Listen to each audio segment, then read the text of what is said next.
ये कहानी पूरी तरह से काल्पनिक है। इसमें लिए गए व्यक्ति के नाम, जगहों के नाम का इस्तेमाल सिर्फ कहानी मात्र के लिए है। इसका वास्तविक जीवन से कोई लेना देना नहीं है।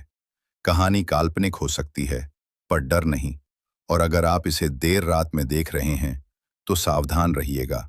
शायद आप अकेले ना हो।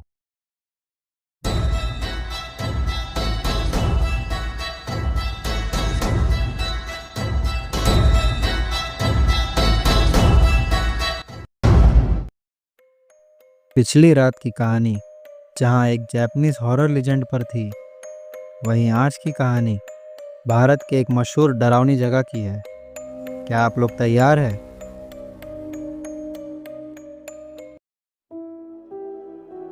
हमारे भारत देश में बहुत सारे किले हैं, लेकिन एक किला ऐसा भी है जहाँ सूरज ढलते ही मौत का सन्नाटा छा जाता है। वहाँ पर जाना मतलब अपनी मौत को बुलावा देने जैसा है। सरकार ने भी वहाँ जाने पर रोक लगा दी है। वहाँ के लोग इस जगह का नाम सुनकर ही कांप उठते हैं। मैं बात कर रहा हूँ भानगढ़ किले की, जो कि राजस्थान में है। लेकिन 5 दोस्तों ने वहाँ के नियम तोड़ने की कोशिश की थी, पर फिर जो कुछ उन्होंने देखा वो सुनकर शायद आपके होश उड़ जाए। ये कहानी है दिल्ली में रहने वाले 5 दोस्तों की, आरव, सिया, कबीर, नेहा और राहुल की। उन सब की कॉलेज की पढ़ाई ख़त्म हो चुकी थी और वो सभी अपनी अपनी ज़िंदगी में व्यस्त हो रहे थे। दिसंबर का महीना चल रहा था। एक शाम वो सभी कैफ़े में बैठे हुए थे। तभी आरव ने कहा, चलो दोस्तों, आखिरी बार कोई एडवेंचर करते हैं। तो सभी ने कहा, ठीक है, कर लेते हैं, पर जाएंगे कहाँ? फिर आरव ने कहा, क्यों ना हम सब भानगढ़ किला चले। राहुल बोला, तू पागल है क्या? वहाँ सनसेट के बाद जाना मना है। लोग कहते हैं कि वहाँ से कोई जिंदा वापस नहीं आता।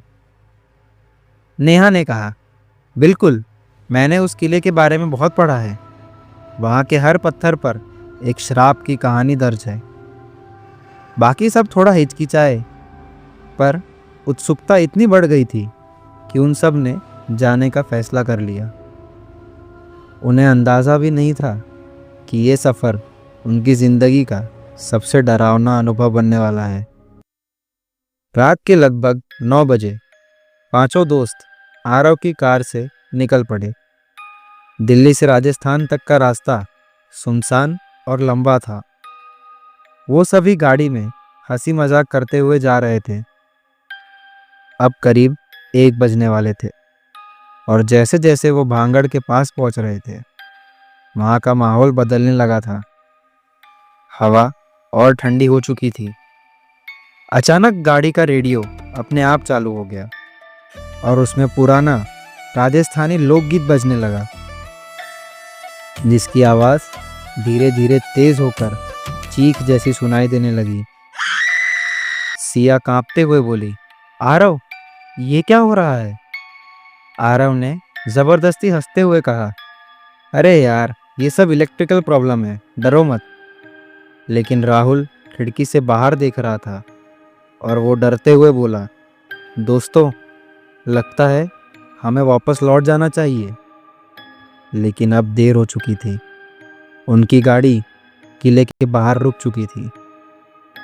वो सभी गाड़ी से उतरे और उन्होंने देखा कि किले के बाहर लगे बोर्ड पर साफ लिखा था, सूर्यास्त के बाद प्रवेश करना सख्त मना है। आरव ने मजाक उड़ाते हुए कहा, इतना डर क्यों बना रखा है? चलो देखते हैं अंदर। जैसे ही सबने किले का गेट पार किया, एक तेज ठंडी हवा का झोंका आया, मानो जैसे किसी ने जबरदस्ती वेलकम किया हो।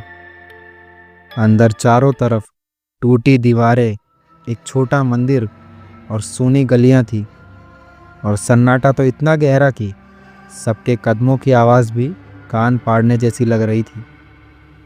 कबीर ने कैमरा निकालकर तस्वीरें लेना शुरू किया, लेकिन जब पहली फ़ोटो ली तो स्क्रीन पर एक धुंधली काली परछाई नजर आई। उसने वो फोटो तुरंत डिलीट कर दिया और बोला, शायद कैमरे में कोई ग्लिच आ गया होगा।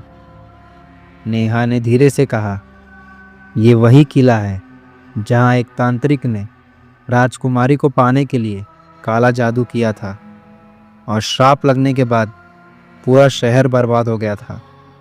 उसकी आत्मा अब भी यहीं भटकती है। सिया ने कांपते हुए कहा, तो फिर हमें यहाँ नहीं होना चाहिए। लेकिन आरव ने सबको समझाया और आगे बढ़ने को कहा। किले के एक अंधेरे हिस्से में पहुंचते ही हवा और भी गहरी हो गई। सबको लगा जैसे कोई अदृश्य ताकत उन्हें देख रही है। अचानक पूरा किला गूंज उठा एक औरत की भयानक चीख से। किले की गहरी अंधेरी गली से आती महिला की चीख सबके कानों में गूंज रही थी, जैसे वो हर तरफ से आ रही हो। नेहा कांपते हुए बोली, ये वही राजकुमारी की आत्मा है, या शायद वो तांत्रिक जो अब भी किसी की तलाश में है। अचानक कबीर का कैमरा अपने आप ऑन हो गया। लाइव स्क्रीन पर नजर आया एक लंबा काला साया 4 फीट ऊंचे दरवाजे से झुककर अंदर आ रहा था। वो डर के मारे जोर से चिल्लाया, भागो, ये हमारे पास आ रहा है। वो सभी अलग अलग दिशा में भागने लगे। भागते भागते सिया एक टूटी हवेली में घुस गई। अंदर अंधेरे में उसे लगा जैसे काफी सारी औरतें सफेद कपड़ों में उसके चारों तरफ खड़ी हो। वो सभी उससे कह रही थी, हमसे बचकर नहीं जा सकती तुम। अब राहुल गलियारे में अकेला खड़ा था। उसके सामने अचानक एक लोहे का दरवाज़ा अपने आप बंद हो गया। उसे औरत की हंसी सुनाई दी और फिर दरवाजे के उस पार से खून की धार बहने लगी। राहुल जोर से चिल्लाया और ज़मीन पर गिर पड़ा। वहाँ कबीर के कैमरे में लगातार भयानक तस्वीरें आती जा रही थी, लेकिन अब तस्वीरों में सिर्फ उसे अपनी मौत के दृश्य दिखाई दे रहे थे।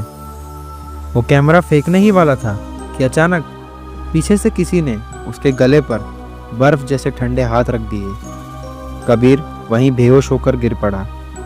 नेहा मंदिर की सीढ़ियों पर चढ़ी। वहाँ उसे लगा जैसे कोई मंत्र पढ़ रहा है। अचानक सामने वही तांत्रिक की आत्मा प्रकट हुई।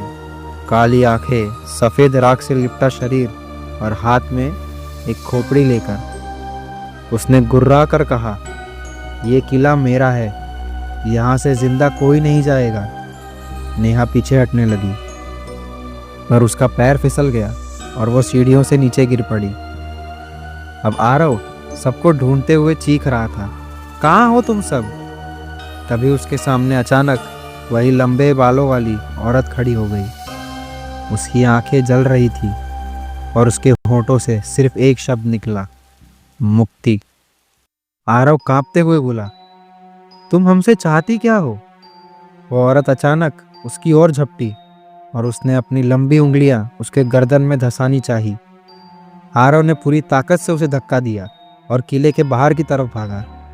जैसे ही आरव ने मुख्य दरवाज़ा पार किया, बाकी दोस्त भी लड़खड़ाते हुए उसके पीछे बाहर आ गए। सभी घायल थे। जैसे ही उन्होंने किले का गेट छोड़ा, अचानक हवा रुक गई। वो सारी आवाज़ें बंद हो गई। किला फिर से उसी खामोशी में डूब गया। सभी कार में बैठकर बिना पीछे देखे भाग निकले। कभी किसी ने उस रात की बातें किसी से शेयर नहीं की, क्योंकि अब भी उनके कानों में वो सारी आवाज़ें गूंजती रहती है। बानगढ़ किला आज भी खंडर है, लेकिन कहते हैं वहाँ के पत्थरों में वो चीखें कैद है जो कभी वहाँ गूंजी थी। और अगर आप भी उस किले की दहलीज पार करेंगे तो शायद आप कभी वापस लौट कर ना आए। आपको ये कहानी कैसी लगी कमेंट में हमें ज़रूर बताइएगा, और वीडियो अच्छी लगी हो तो लाइक कीजिएगा। चैनल पे अगर आप नए हैं सब्सक्राइब कीजिएगा और इस वीडियो को अपने दोस्तों के साथ शेयर करिए। और हाँ, ये सिर्फ आज की कहानी थी।